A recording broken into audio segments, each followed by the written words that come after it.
Bonjour les amis, alors j'ai pas souvent fait des vidéos aussi sérieuses, mais aujourd'hui j'avais envie de parler donc de l'article 13, mais aussi plus généralement de la directive de l'Union Européenne, donc par rapport au copyright.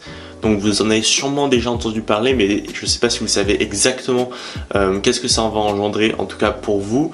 Donc quelles vont être les conséquences pour vous, quelles vont être les conséquences pour des gens comme moi qui ont une chaîne YouTube ou qui créent du contenu.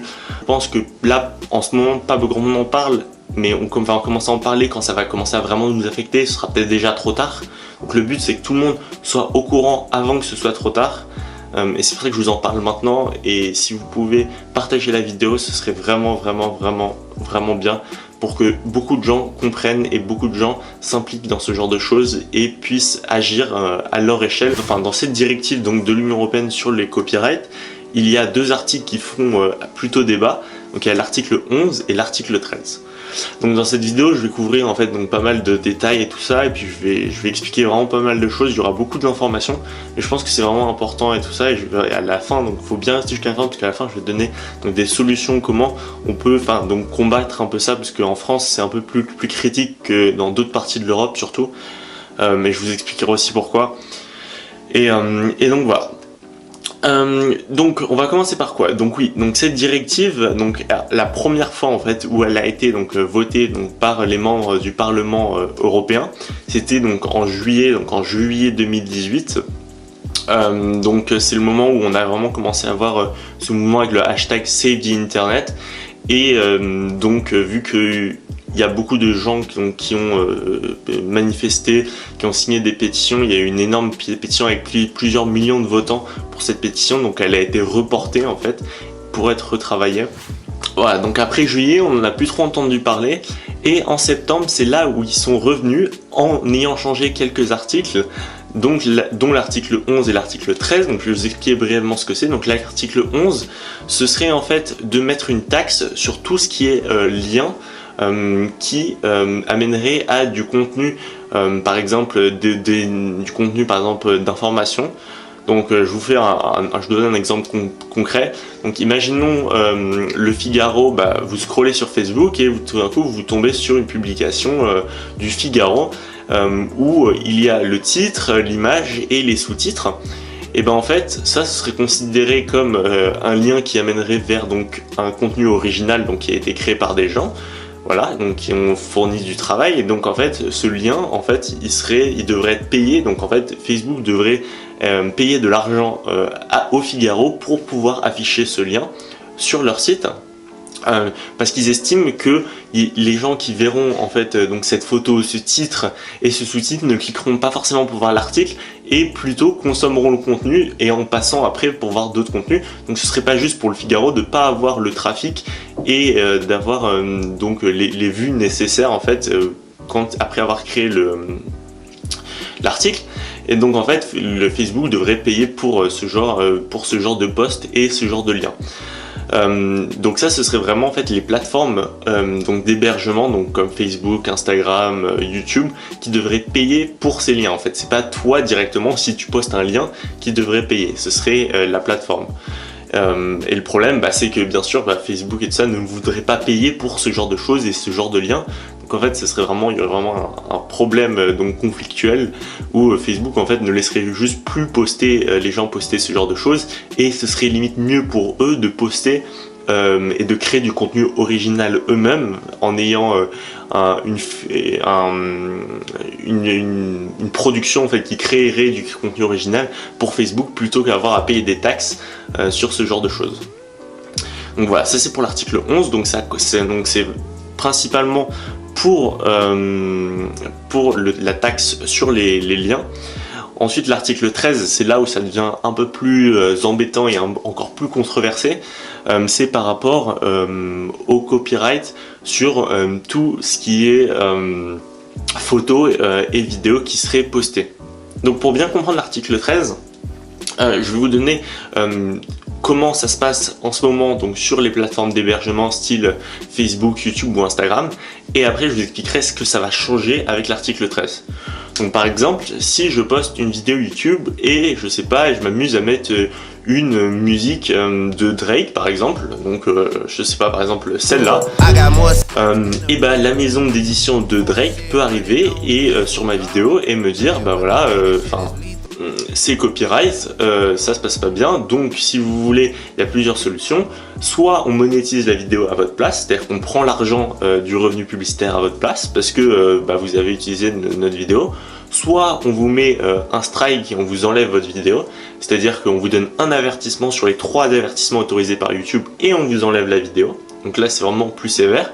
Et sauf que maintenant l'article 13, ce qui va changer, c'est qu'au lieu que ce soit la maison d'édition qui vienne directement sur la vidéo pour enlever le copyright, ce qui se passerait, c'est que la maison d'édition irait vers YouTube et dirait à YouTube, bah voilà, il y a tant de vidéos comme ça qui sont qui utilisent notre chanson et notre copyright, et bah vous devez maintenant payer une amende. Et là où le problème qui se passe et qui se pose surtout, c'est que on sait très bien que sur YouTube, il y a des millions de vidéos qui sont postées toutes les heures, et actuellement l'algorithme YouTube qui contrôle si il y a des copyrights, il y a des vidéos copyright où il y a des éléments copyright dans des vidéos, et est très peu fiable, et c'est très compliqué pour l'algorithme de par exemple voir que j'ai, je sais pas, par exemple dans mon background des tongs Havaianas ou non. YouTube ne peut pas détecter tous les éléments copyright qu'il peut y avoir dans une vidéo, enfin l'algorithme en tout cas ne peut pas détecter tout ça. Et encore là, on parle vraiment que pour les gros de YouTube, mais en fait cette directive, elle s'appliquerait, donc cet article s'appliquerait à tous les sites. Donc il y a 3 critères, en fait, ça s'appliquerait à 3 critères. Si le site a plus de 3 ans, donc la plupart des gros sites où on consomme du contenu dessus, comme Instagram ou quoi, à plus de 3 ans, ce serait donc des sites avec plus de 10 millions de revenus par an. Donc pour des sites, encore une fois, comme YouTube ou Instagram, c'est rien du tout, 10 millions d'euros par an. Et ensuite, qui a plus de 5 millions de visiteurs mensuels. Et on sait encore très bien que la plupart des gros sites où on regarde du contenu a plus de 5 millions d'utilisateurs mensuels. Et donc en fait, tous ces sites-là, en fait, ils devraient appliquer un filtre, donc un filtre qui pourrait supprimer toute vidéo qui serait avec du contenu copyright avant même qu'il soit publié sur la plateforme. Donc pour des publieurs comme Facebook ou YouTube, ils ont totalement l'argent pour développer leur propre filtre, leur propre algorithme pour pouvoir empêcher la publication de ces vidéos. Mais imaginons des plus petits sites qui veulent se développer ou quoi, ils devraient pouvoir, parce que encore une fois, il n'y a pas de filtre qui vérifie tout le copyright qui existe dans le monde, qui est juste comme ça à disposition de chaque site.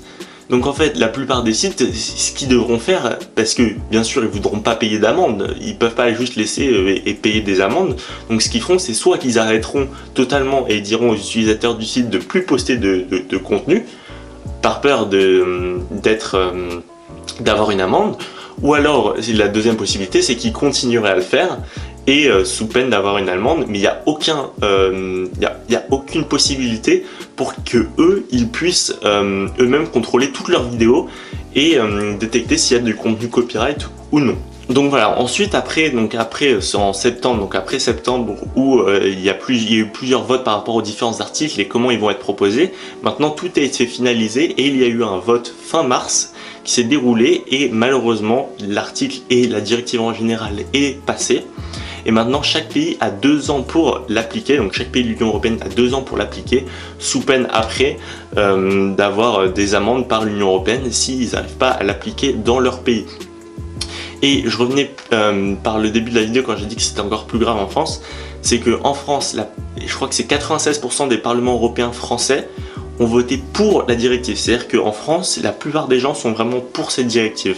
Et là où il y a vraiment un coup de gueule entre guillemets de la communauté et surtout des jeunes et ceux qui consomment régulièrement sur toutes ces plateformes, c'est que la plupart des gens qui ont passé ces directives n'y connaissent quasiment rien sur internet, et pour vulgariser le truc, il y en a la plupart, ils savent même pas se créer une adresse email et ne consomment rien du tout sur internet, donc ils n'en ont aucune idée de comment ça marche. C'est comme si moi aujourd'hui je proposais une loi et je votais une loi sur les différentes procédures judiciaires que devrait rencontrer un criminel. J'en saurais rien du tout et c'est normal, je suis pas du tout éduqué sur le sujet, et je pense vraiment que à cause de ça, en fait, on a laissé des parlements européens qui n'en ont aucune idée de comment ça marche, comment ça va affecter, parce que de base, eux, ils pensent faire une bonne chose et que ça va aider ceux, effectivement, qui produisent du contenu original. Ils pensent que ça va les aider et ça va les protéger.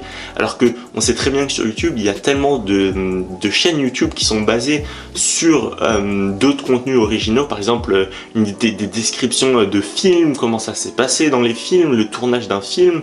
Par exemple, l'analyse de matchs de foot. Il y a quoi d'autre comme exemple? Par exemple, l'analyse de musique, de clips officiels. Tout le monde, il y a énormément de gens qui connaissent Masqué. Au-dessus du 20e arrondissement de Paris, plus précisément du quartier de la Banane, quartier qui, comme on peut le voir, ressemble vachement à une banane. Tout ça, ce serait des choses qui seraient plus possibles et que YouTube ne pourrait pas laisser passer dû au fait qu'il y ait des éléments copyright. Ensuite, là je trouve qu'on a parlé énormément de YouTube, mais dans la vie de tous les jours, je sais que ça peut appliquer sur beaucoup plus de choses. Par exemple, sur Instagram, je vais vous passer la chanson de Kiki Do You Love Me. Voilà, ça c'était quelque chose qui a explosé sur Instagram, YouTube et Facebook. Et à cause de cet article-là, la maison de disques de Drake par exemple pourrait aller voir Instagram et Facebook et leur dire voilà, maintenant à partir de maintenant vous laissez plus aucune chanson ou aucune vidéo sortir à propos de ça, sinon sous peine qu'on aille en cours de justice de l'Union Européenne et qu'on vous mette une grosse amende. Et le problème c'est que ça tuerait énormément de memes et ça tuerait énormément donc de contenus qui sont créés et des choses qui nous font plaisir de voir tout le temps. Et ensuite après il y a plein d'autres choses qui peuvent s'appliquer comme ça. Imaginons tu vas à un match de foot avec tes amis, tu filmes le match de foot et après tu veux je sais pas poster le super but de Nabil Fekir contre le Barça et tu veux le poster sur Facebook, et Facebook veut très bien ne pas accepter ton upload justement parce que ça enfreint des copyrights et qu'il y a des chaînes de télévision qui payent énormément d'argent pour retransmettre ces matchs et que toi t'as rien payé du tout, donc tu n'es pas éligible pour poster un contenu comme ça.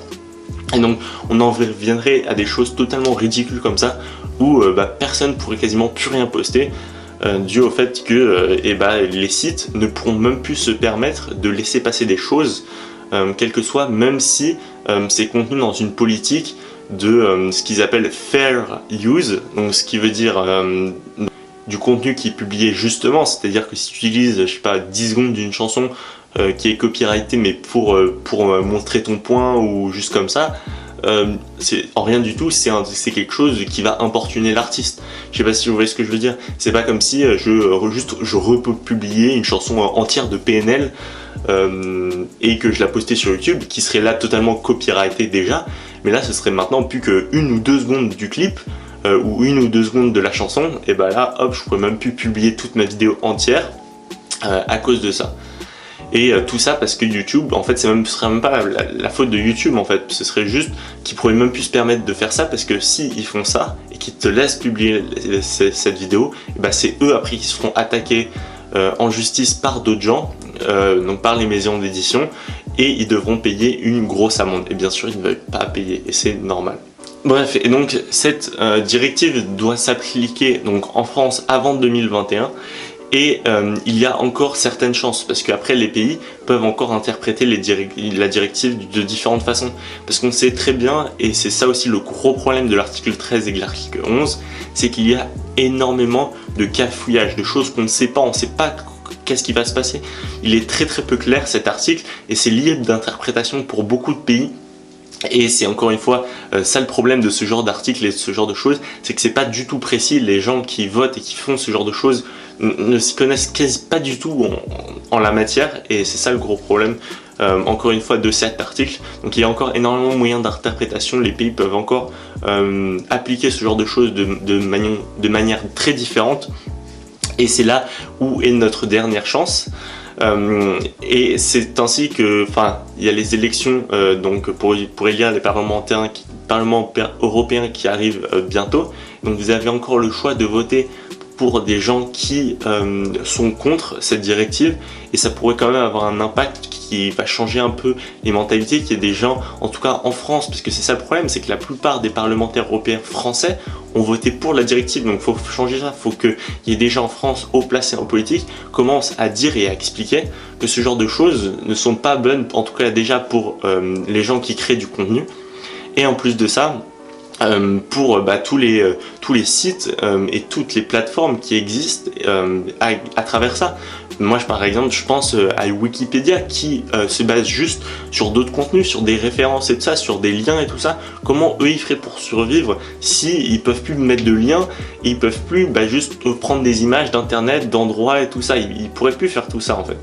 Et c'est là où il y a un gros problème. Donc je vous invite vraiment, donc si vous êtes majeur et que vous avez le droit de voter pour des parlementaires qui sont contre cette directive. Et puis voilà, de partager cette vidéo si ça pourrait aider, que les gens soient informés. Et je pense que ça soulève un plus gros problème, c'est que il faut que tout le monde reste informé par rapport à ce qui se passe. Et pour que ça change, parce que ça peut vraiment changer si on fait pression.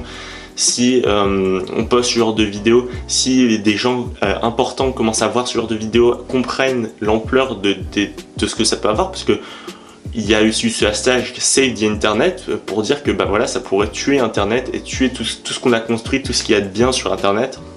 Donc je trouve que c'est vraiment important. Vous pouvez mettre un petit like aussi, mettre en commentaire ce que vous pensez, parce que je sais que il y en aura plein parmi vous qui s'y connaîtront aussi très bien, et si vous avez d'autres détails à rajouter, ce serait vraiment super. En tout cas, merci beaucoup d'avoir regardé cette vidéo. Si vous avez plus de questions, posez-moi des questions, je pourrais vous y répondre. J'ai fait pas mal de recherches. Là, j'ai pas approfondi dans pas mal de choses, parce qu'il y a beaucoup de trucs techniques par rapport à la loi et tout ça. Mais voilà, je sais que ça existe. Et puis voilà, et puis à la semaine prochaine, et j'espère que la semaine prochaine, on aura une vidéo un peu plus sympa. Et moi, je sais que, la chaîne, si cet article passe, sera sûrement delayed, sera sûrement supprimé, parce que j'ai tellement de vidéos où j'ai eu des copyright claims, où j'ai utilisé des musiques, où j'ai fait des choses, où j'ai utilisé des clips qui ont été utilisés autre part. Je sais c'est pas bien, mais bon voilà, je le fais pas genre juste pour pour reposter, je sais pas, un film entier de Avengers ou je sais pas quoi. Non, si je prends des parties de films ou quoi, c'est vraiment pour aider la vidéo. Ou si par exemple j'ai fait des vidéos où je faisais les nouvelles musiques de l'été, je prenais juste 10 secondes de la musique juste pour vous montrer que c'est une bonne musique, mais à aucun moment je repose toute la musique entière, et pourtant il y a eu des copyright claims. Donc pour l'instant ça m'affecte pas trop, mais à cause de cet article 13, ça pourrait totalement supprimer ma chaîne YouTube, parce qu'encore une fois, si YouTube voit que vous avez posté du contenu comme ça, ils prendront pas le risque de vous laisser en vie entre guillemets, et de vous laisser continuer à poster si vous avez ne serait-ce qu'une vidéo avec du copyright. Encore plus si c'est des chaînes comme moi qui n'ont pas beaucoup d'abonnés, ça leur rapporte rien du tout en termes d'argent. Donc autant juste la supprimer et pas avoir à payer ces amendes qui sont sûrement très chères. Merci beaucoup. Ciao ciao, à vendredi prochain.